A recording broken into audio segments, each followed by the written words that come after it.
Assalamualaikum warahmatullahi wabarakatuh. Perkenalkan, saya Elis Istiqomah, CGP Angkatan 8 SDN Padurenan 1, Kota Bekasi, Provinsi Jawa Barat. Pada video ini, saya akan mempresentasikan mengenai koneksi antar materi, kesimpulan, dan refleksi pemikiran Ki Hajar Dewantara.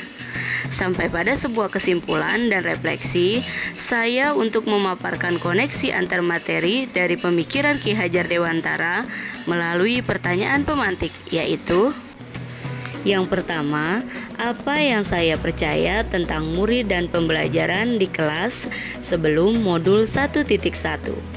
Sebelum mempelajari modul 1.1, ada beberapa hal yang saya percaya tentang murid dan pembelajaran di antaranya, yaitu yang pertama, pembelajaran berpusat pada guru atau teacher center. Dalam pembelajaran, saya memandang pentingnya transfer pengetahuan dari guru kepada peserta didik, sehingga guru harus aktif mengajar dan siswa duduk di tempatnya masing-masing dengan pandangan berpusat pada gurunya, dengan harapan dapat membuat peserta didik dengan mudah memahami materi yang disampaikan. Dan yang kedua, dalam pembelajaran yang saya sampaikan lebih sering menggunakan metode, model, atau strategi yang bagus menurut saya, tetapi tidak pernah memperhatikan kebutuhan peserta didik atau pembelajaran seperti apa yang mereka inginkan. Dan yang ketiga, saya jarang membuat kesepakatan bersama saat mengawali pelaksanaan pembelajaran. Dan yang keempat, ketuntasan target kurikulum dalam satu semester seperti yang tertuang dalam dokumen program tahunan, yaitu yang mengutamakan ketuntasan kurikulum merupakan hal yang penting.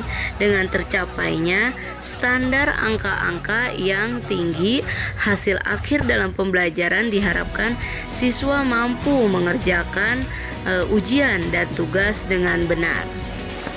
Pertanyaan yang kedua yaitu apa yang berubah dari pemikiran atau perilaku saya setelah mempelajari modul ini.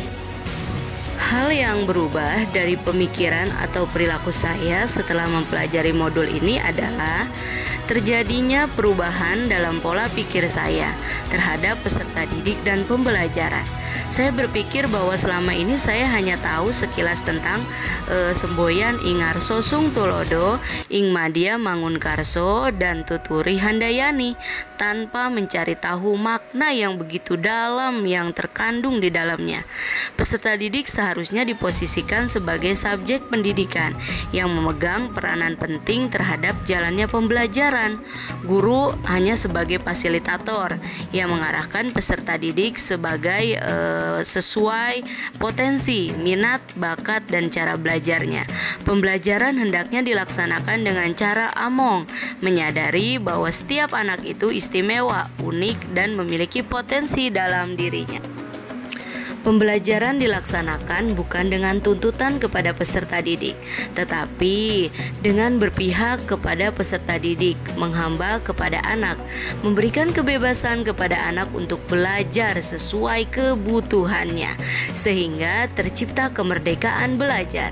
Memberikan kebebasan sebagai pamong juga membawa peserta didik agar tidak kehilangan arah dan membahayakan kehidupannya.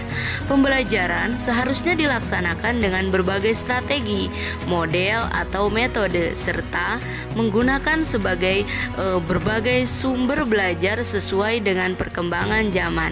Pendidikan budi pekerti hal penting sebagai bekal peserta didik karena nilai-nilai manusia terletak pada budi pekertinya. Budi pekerti juga melatih peserta didik untuk memiliki kesabaran dirinya yang utuh untuk menjadi dirinya sendiri dalam pembentukan karakter anak sesuai profil pelajar Pancasila. Pertanyaan yang ketiga yaitu apa yang bisa segera saya terapkan lebih baik agar kelas saya mencerminkan pemikiran Ki Hajar Dewantara.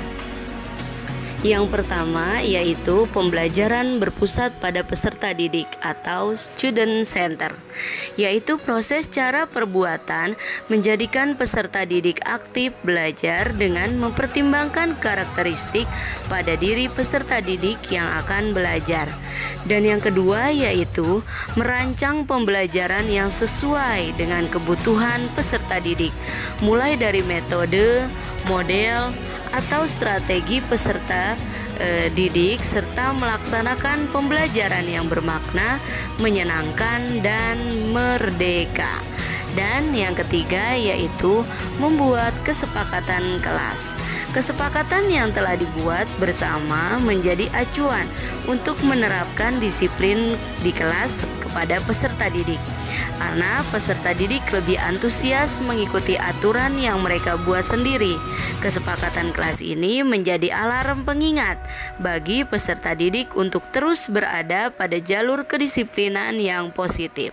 Dan yang keempat yaitu menjadi teladan, menumbuhkan sikap santun, disiplin, gotong royong, dan kreatif sesuai budaya kearifan lokal. Yang kelima yaitu memberikan semangat serta memberi dorongan dalam menanamkan nilai karakter sebagai profil pelajar Pancasila. Dan yang keenam yaitu melakukan koordinasi dengan pihak kepala sekolah, rekan sejawat, dan orang tua murid untuk mewujudkan pembelajaran yang sesuai dengan pemikiran Ki Hajar Dewantara. Untuk dapat mengimplementasikan Merdeka Belajar yang menghasilkan profil pelajar Pancasila membutuhkan proses dan waktu. Sudah waktunya untuk kita dapat melakukan perubahan-perubahan hebat untuk memberikan tuntunan terbaik kepada peserta didik. Peserta didik diberikan kebebasan untuk bereksplorasi, berinovasi, dan mengembangkan potensi sesuai dengan kodratnya masing-masing. Dengan menerapkan Triloka menurut Ki Hajar Dewantara, yaitu Ingarso Sung Tulodo, Ing Madya Mangunkarso, dan Tuturi Handayani, dapat membuat tugas kita sebagai pendidik dalam memberikan tuntunan, arahan, serta bimbingan agar tujuan dari Merdeka Belajar dapat terwujud dengan baik. Terima kasih telah menonton video ini. Semoga dapat bermanfaat untuk kita semua. Wassalamualaikum warahmatullahi wabarakatuh. Salam guru penggerak.